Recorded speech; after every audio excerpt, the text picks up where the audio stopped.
তো যেখান থেকে বলছিলাম, আল্লাহ তাআলা জান্নাতীদেরকে কি দিবেন? প্রত্যেক ধরনের ফল ফলাদি দিবেন। আর সব থেকে বড় নিয়ামত হলো ওয়ামাগফিরাতুম মির রাব্বিহিম, তোমার রবের পক্ষ থেকে রয়েছে তোমার জন্য ক্ষমা।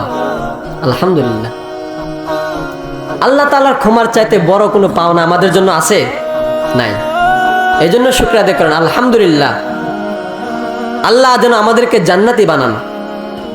আলহামদুলিল্লাহ। আমি যে কথাগুলো বললাম আপনারা সবাই, আমি অবশ্যই আপনাদেরকে অবশ্যই বলছিলাম যে দুইটা বিষয় কথা বলবো, একটা নামাজ, 2 নাম্বার তাকওয়া। মনে আছে তো ইনশাল্লাহ? আপনাদের ছেলেকে দিয়ে কি করাবেন মনে আছে তো?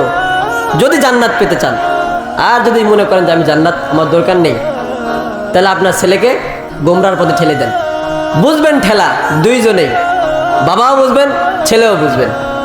তো এই জন্য সন্তানকে বাধ্য করবেন নামাজি বানাইতে, ইনশাল্লাহ। 2 হাত তুলে দেখান, ইনশাল্লাহ। আল্লাহ আমাদেরকে কবুল করুন, আমিন। ওয়া আখির দাওয়ানা আলহামদুলিল্লাহি রাব্বিল আলামিন। আমার বোন এখানে শেষ করছে, আমার জন্য সবাই দোয়া করবেন। আলহামদুলিল্লাহ।